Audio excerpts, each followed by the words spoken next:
らへどうぞ。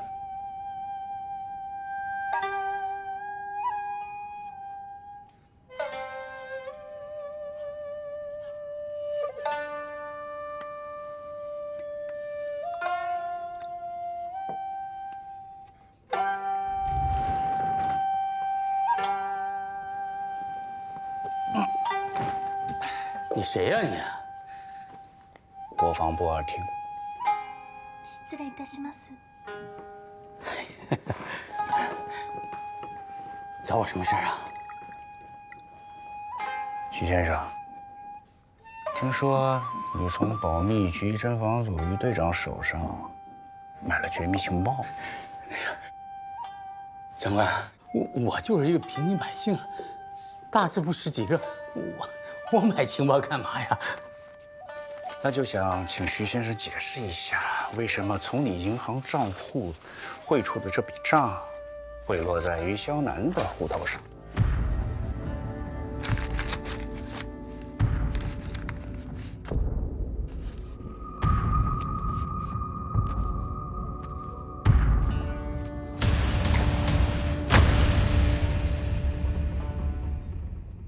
那于肖楠确实是偷了情报，卖给了那个叫徐山的2等贩子。是。哎呀，这个于肖楠啊，自从有了相好的阿玲以后，不止一次贩卖过情报。最近有人从黑市放出风来，说有一批船要从海南回来，可以顺路进香港走私，正在高价倒卖反城消息。现在问题的关键是于肖楠不缺钱了，徐山约不出来他了。他不再贩卖情报，我们就抓不住他的马脚。如果想办法让他缺钱呢？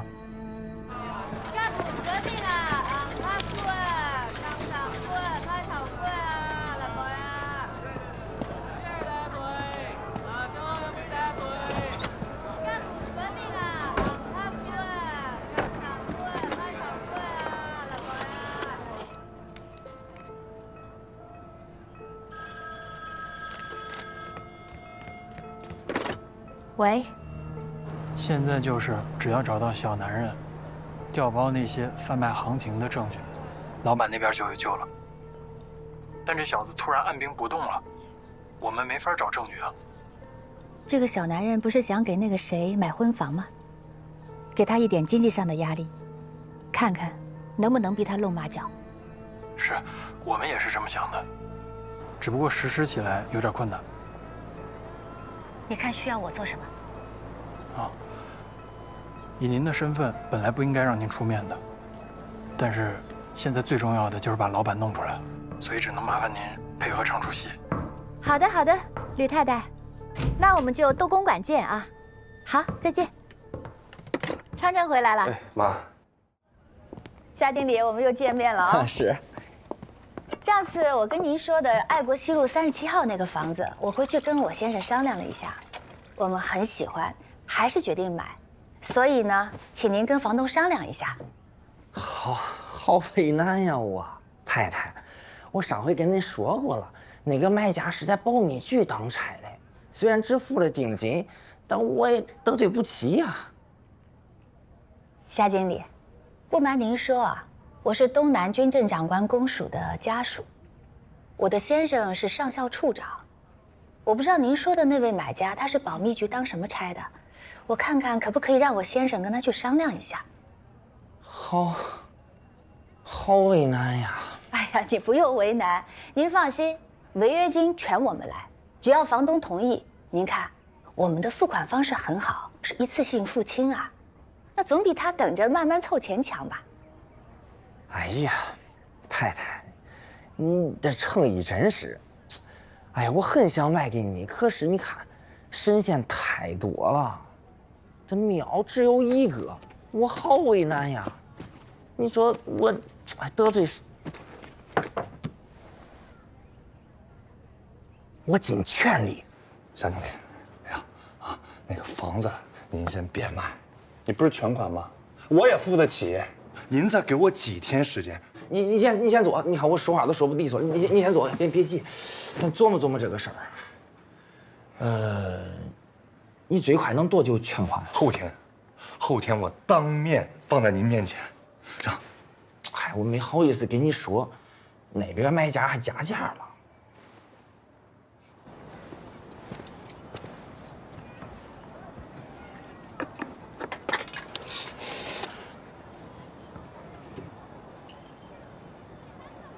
喂，阿玲啊，是我肖楠。啊，那个是这样，我不是一直在凑钱买咱们那个房子嘛，对吧？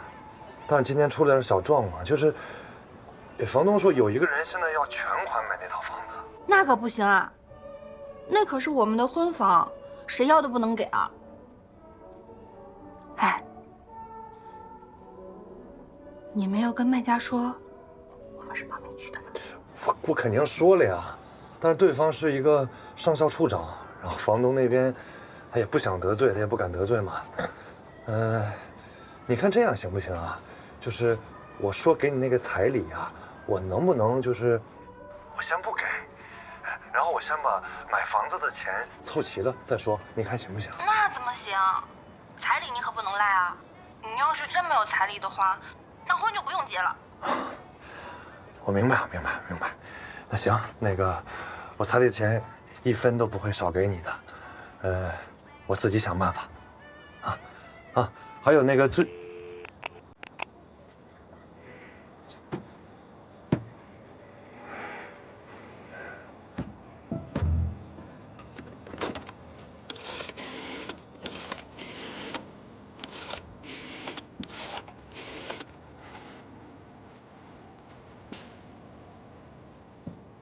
喂，是徐先生吧？于湘南。进。张处长，我最近听说，有人在黑市上叫卖去海南给柏林防线运送补给船只返程的情报。我们怎么不知道？而且，卖情报的人，我们都认识。谁啊？于湘南。于队长？不可能，这些文件平时就在机要科的保险柜里面，他怎么可能搞得到？您都觉得匪夷所思吗？他只不过是保密局行动队的一个队长，怎么可能拿到这样的消息呢？而且我听说他下家都找好了，等着交易。你怎么知道的？老师在军界多年，桃李满天下，自然有人愿意出手相助。最重要的是，我觉得这件事儿咱们不谋而合。我想救老师出来，二厅想要扬眉吐气，这事咱们双赢啊！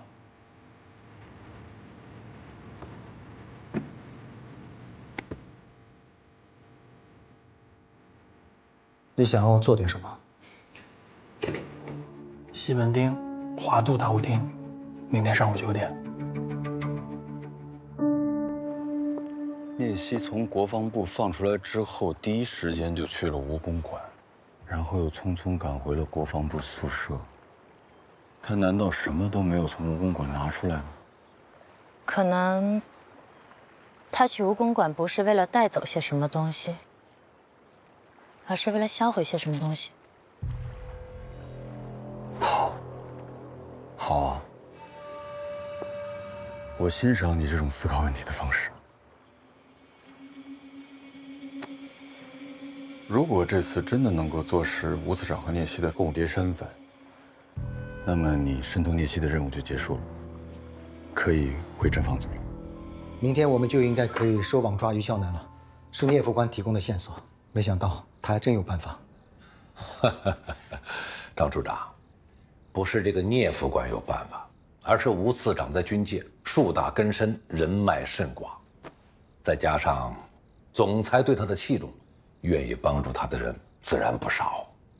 原来，您之前让我去查机要科的文件登记表，又问了我绝密档案的保管程序，是要下这么一大盘棋。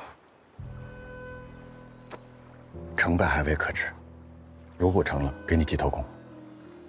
我这么做不是为了功名利禄，但是有一点你一定要记清楚，这件事从头到尾你一点都不知情。如果失败了，一定要跟我撇清所有干系。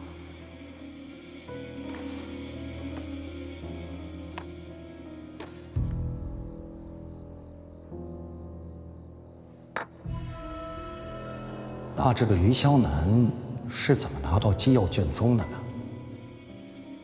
调查组封查了国防部所有卷宗，于霄南若利用职务之便，没有什么拿不到的。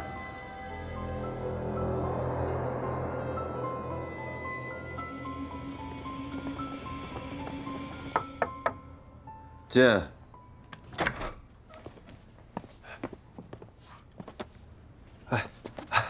顾组长，这个月侦防组的账目需要核销一下，请您签个字。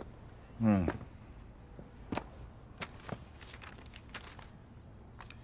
于霄南领了2套微缩胶卷，他什么时候领的？用途写清楚没有？这个我不记得了，您要去总务处查才行。哦。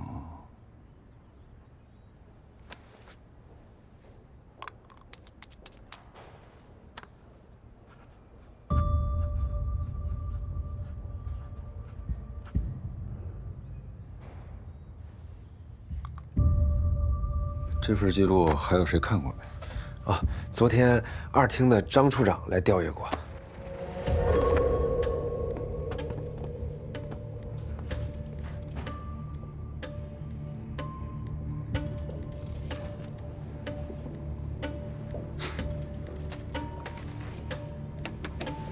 于霄南是不是自己一个人来的？组长，我错了，组长。你别说错，说事儿。这几次确实是他一个人来的，他替小崔签的。哎，那行，他最后一次是哪天？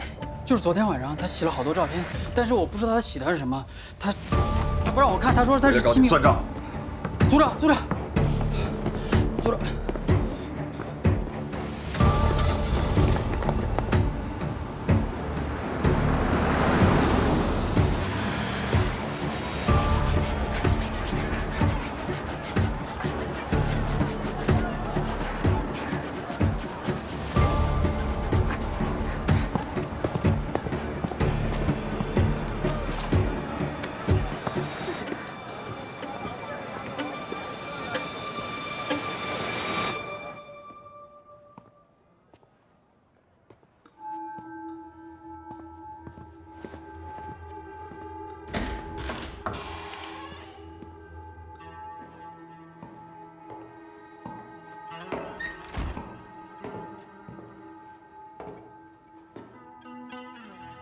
徐先生很准时吗？你不觉得这里太空阔了吗？您可太操心了。这个地方啊，白天没有女人，谁来啊？而且门口还有一个哑巴老头看大门。这个地方，比草山行馆都安全。行吧。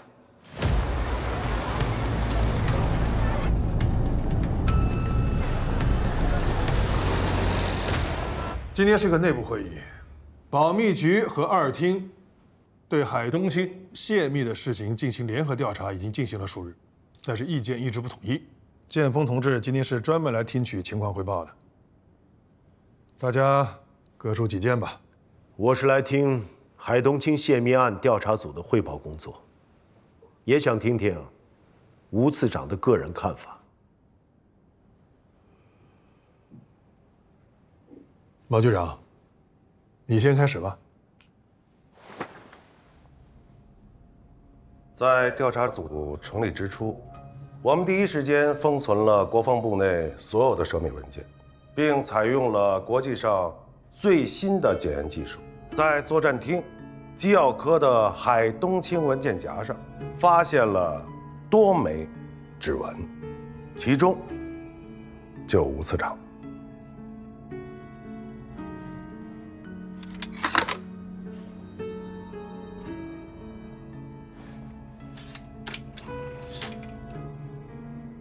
众所周知啊，海东青计划全程保密，吴次长并没有参与其中。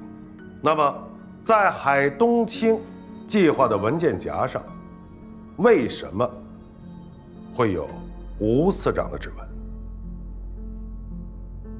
所以，我们完全有理由认为，是吴次长利用职务之便，盗取了海东青文件，导致计划泄密。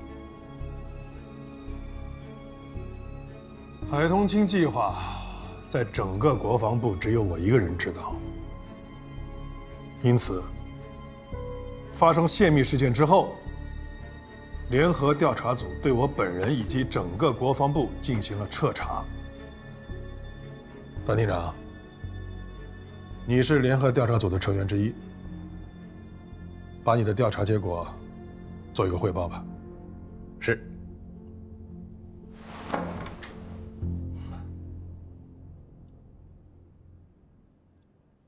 根据我们2厅的调查，在海东青计划制定期间，吴次长都在全力以赴地忙着接收皇杰兵团回台的工作，并无越界行为。这次保密局提供的海东青文件夹上的指纹，有周总长的、吴次长的，还有吴次长的秘书聂希的，但却唯独没有周办张副官的指纹，这就让人有点奇怪了。因为海东青所有的相关文件都要送到机要科去存档，是张副官亲自送过去的。机要科的登记表上可以证明这一点。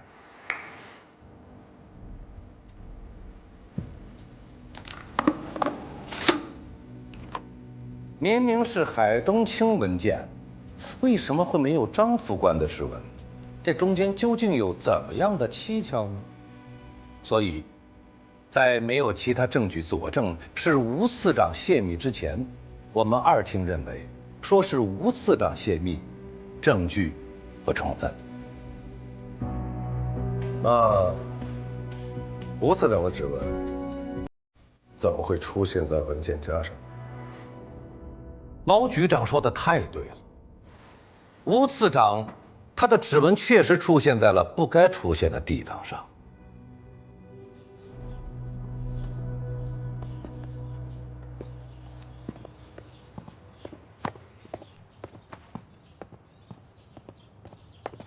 在今天会议开始之前，我们又找到了新的证据。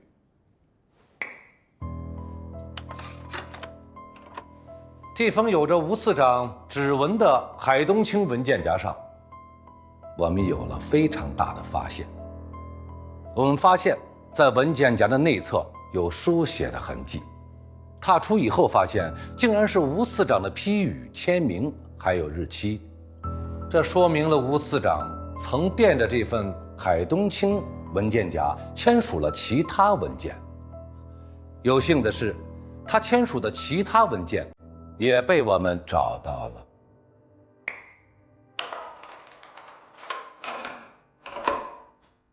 大家可以看到，2份文件都是吴次长的亲笔签名，笔迹可以说是一模一样。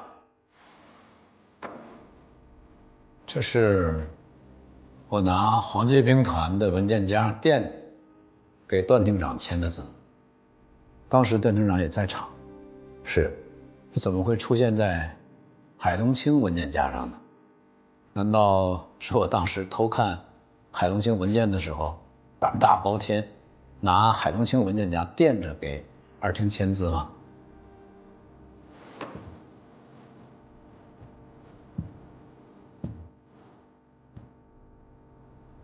这谁能证明是吴次长亲手所说？我能证明啊。大家应该都知道，吴次长的墨宝是一字难求，极有特色，别人是模仿不了的。对对，我现在办公室里都挂着吴次长的墨宝呢。我也能证明，这的确是吴次长的。诸位，我们还有新的物证。这就是吴次长接应皇杰兵团的文件夹啊！在这里我多说2句，得到了英国军情6处的帮助。毛局长，你们是不是也是6处的？从这份文件上可以看出一个很大的问题，什么问题呢？就是我们通过检验，在接应皇杰兵团的文件夹上有周总长的指纹和张副官的指纹，但却恰恰没有吴次长的指纹。这说明了什么问题呢？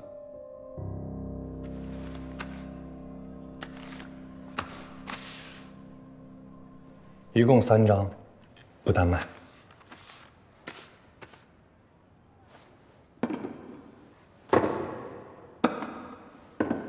1大3小，说说。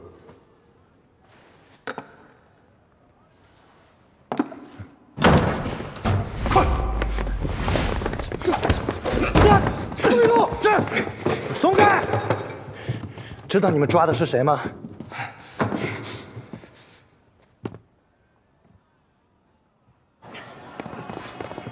收起，继续。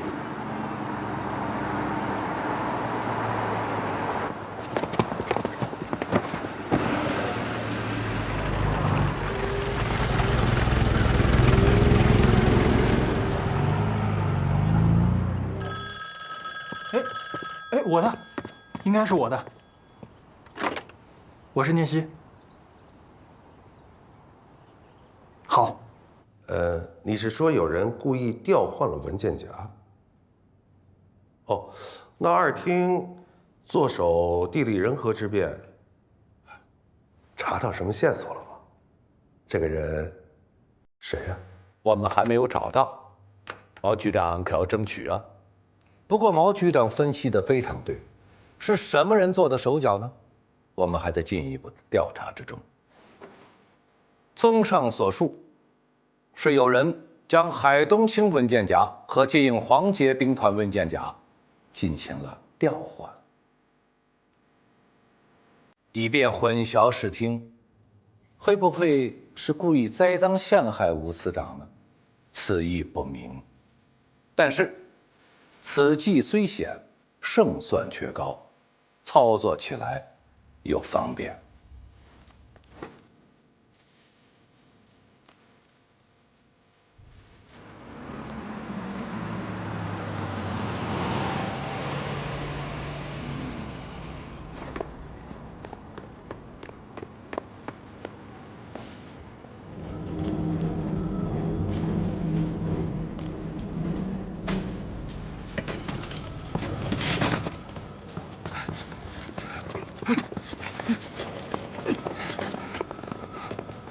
事实已经摆在了眼前，我倒是想问一下你们保密局，在证据不充分的情况下，你们就断然地认为是吴司长泄了密，恐怕毛局长要给在座的各位一个合理的解释吧。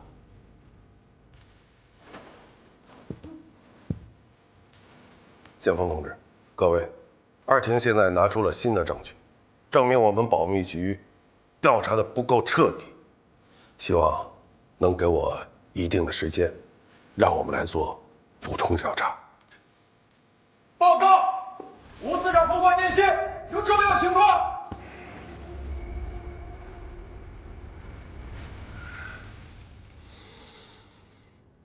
报告，吴司长副官聂西有重要情况。报告。让他进来。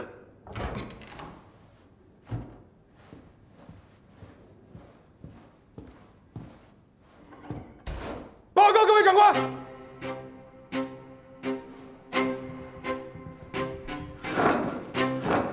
讲。保密局侦防组组长古正文在未经调查组批准的情况下，擅自带人硬闯蜈蚣馆未果，而后就在今日，保密局侦防组行动队队长于肖楠在黑市贩卖绝密军事情报，现已人赃被获。你是吴司长的副官，你是怎么知道这些事啊？此事牵扯吴司长和属下，故2厅张处长抓获于肖楠同时告知于我。张处长呢？报告。各位长官，2厅在于肖楠家里搜出2个微型胶卷，于肖楠现在就被我们押在门口。马上冲洗胶卷，我倒要看看，到底是拍了些什么。是。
拍的真够仔细的呀！啊，海东青计划里所有的绝密文件一个不落，全拍进去。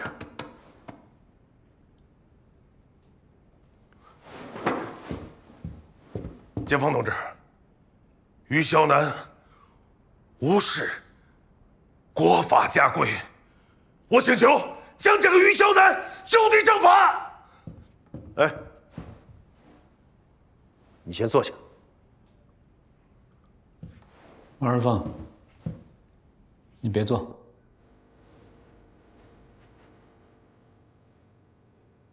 潜入国防部机要科，盗取党国绝密文件，栽赃中将次长，是像于萧南这样一个小小的行动队长的主意吗？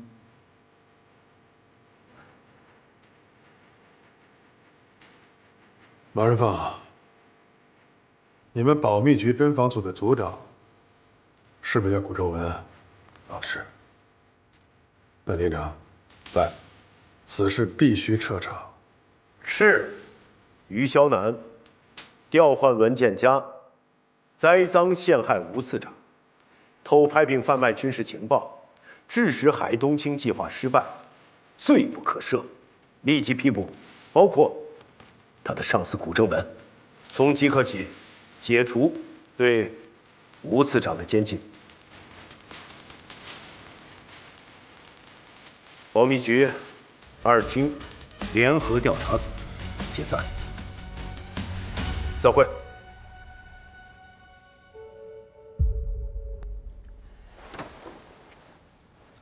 就这么算了。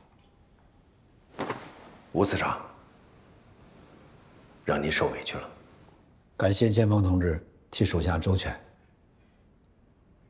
多亏了毛局长当时谨慎，没有批准搜查在下家中的搜查令。若是批准了，在吴某家又什么都没有搜到，毛局长此刻会不会更尴尬呀？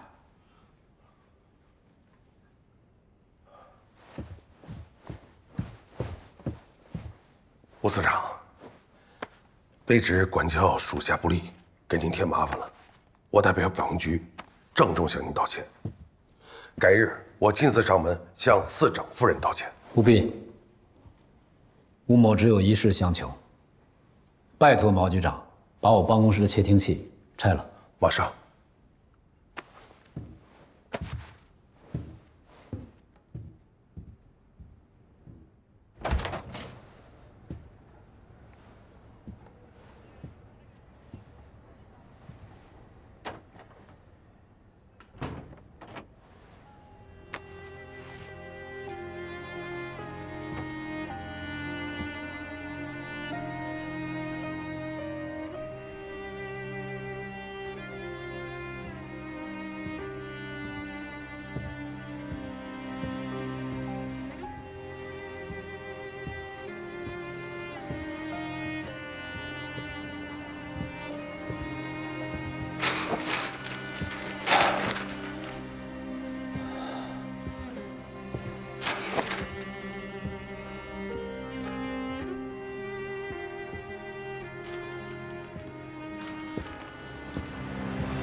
帮我沏茶。是。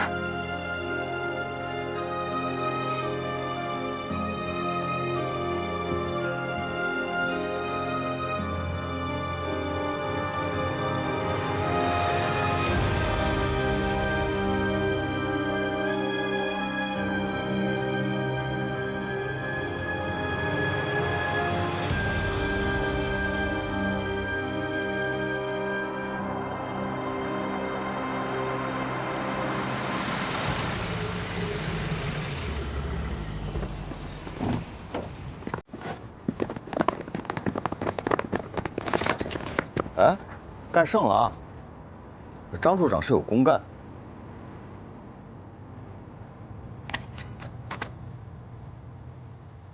请看。张处长，我自己会走的。请。多谢。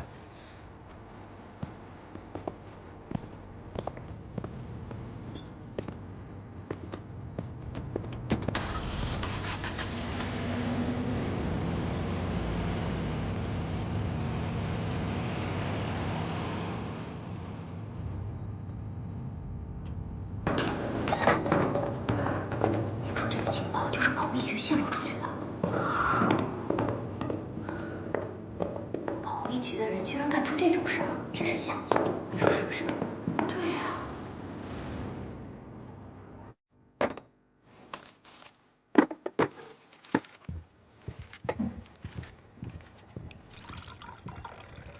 报告吴次长，监听设备都已经全部拆掉了，也检查过了，没有问题了。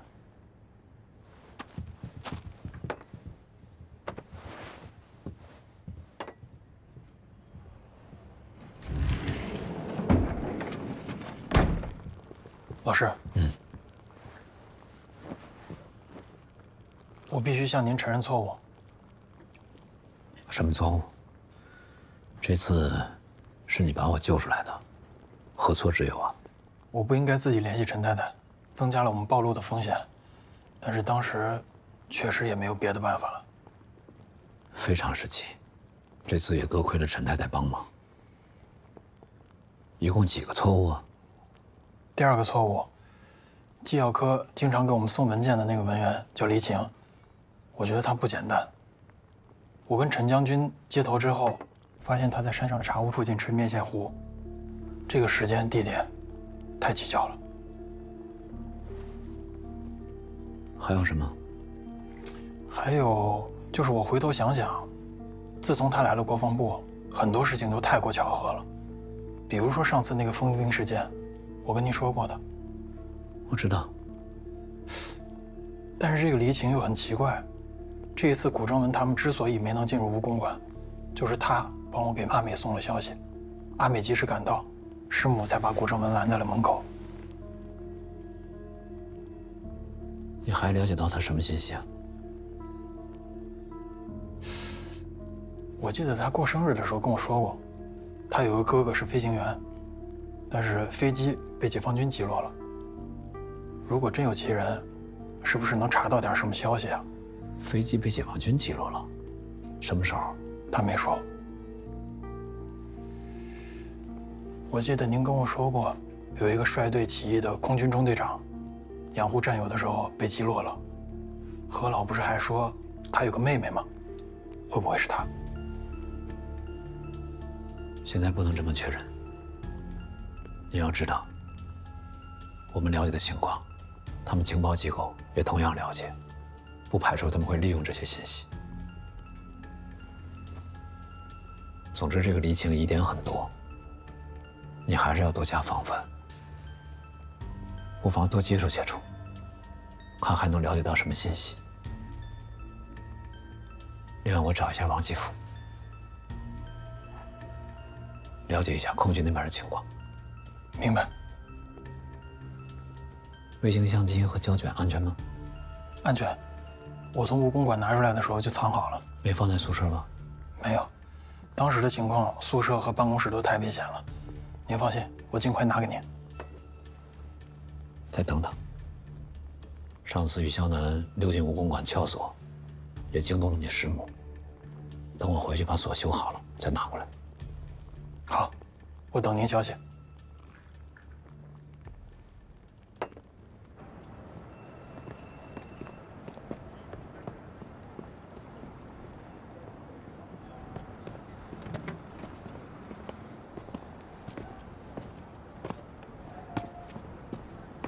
小钱，我今天跟聂副官走，你开车直接回蜈蚣馆吧。次长，我今天特意洗了车，里里外外我都打扫干净了，就是想让你坐个车，舒舒服服回家。好，我坐你车回去。聂副官，这几天你也累坏了，早点回去休息。好的，老师。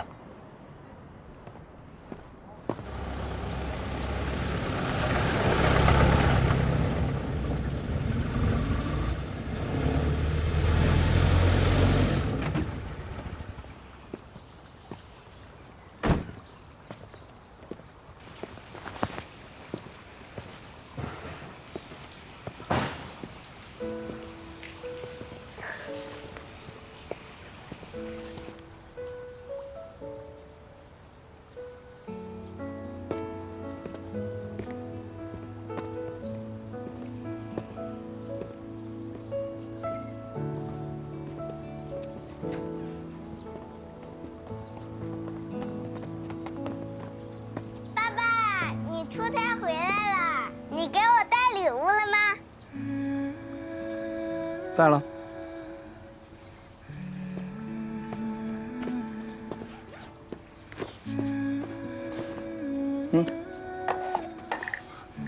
小青蛙。爸，您给我也带礼物了吗？带了。谢谢爸。走。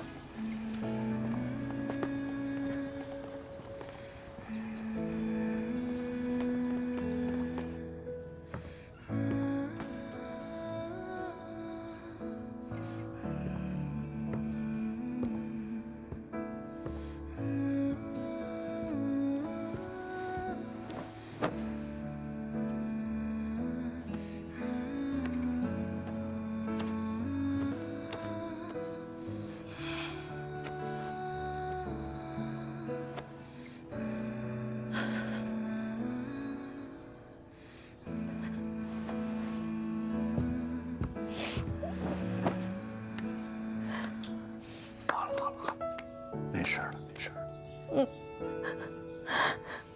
你哪来的钱啊？还有时间去买礼物？回来路上买的，从小钱借的钱。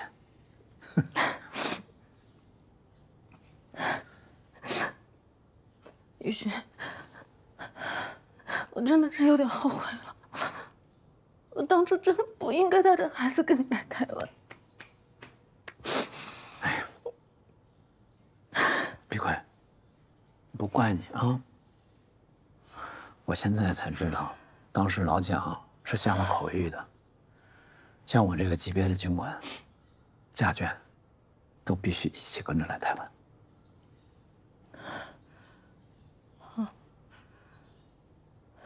好了，好了，好了。哎，干嘛去？陪我坐会儿。我去把钱给小千还上。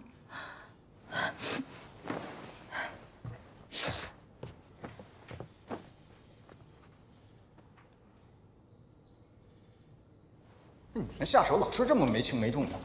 其实也不是啥大问题，就是断了几根肋骨。我倒是怕把肺给扎坏了，倒是说不了话。那既然都打成这样了，该说的不都得说了？哎，这小子可保密局。是啊，是啊。这可不是我们审讯时候打的。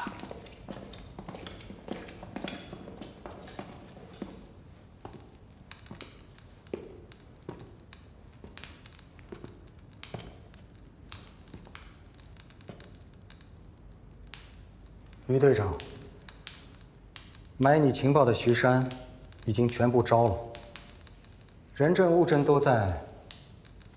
你还有什么想说的吗？没什么好说的，为了发财偷了情报嘛。而且海东青计划失败与我无关的，我是在海东青失败后才卖的海东青情报。